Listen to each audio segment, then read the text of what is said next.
Love is something that comes to you. You don't go out and look for it. You'll remember the first time you met that person, and true love is true love. You'll never forget it. Love of a husband, love of a friend. It changes people's lives. It's there, like, you know, the two of us together. We're married since 1974. Can I even say something crazy? I think we might have been together before in a past life. That sounds bonkers, but... Sort of reincarnated, meant to be together. But we're reasonably happy, and the secret of it is forgiveness, and nobody's perfect, and tolerance would be a word I'd use. You can learn from your mistakes and things like that as well. Would you agree on that? Yeah. And a lot of understanding as well. Love is something that you only meet once in life. I lost my love when I was 22 years of age. My husband was killed at 26 years of age. I don't think I would have ever loved anyone else. And I always believe he's with me all through my life.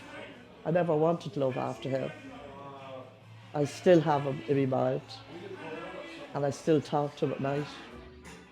You know exactly when that person, and both of you, have that sparkle.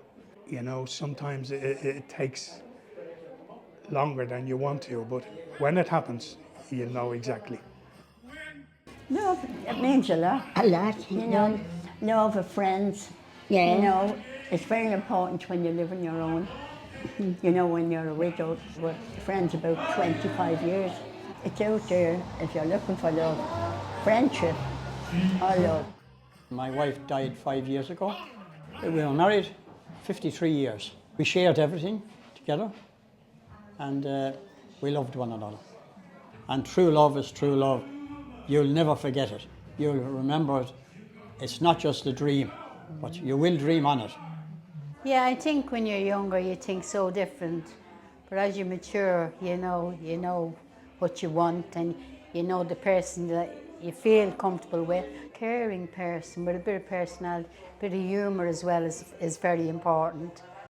So you have to have that one thing in common, you know? Yeah. It's something you can't create.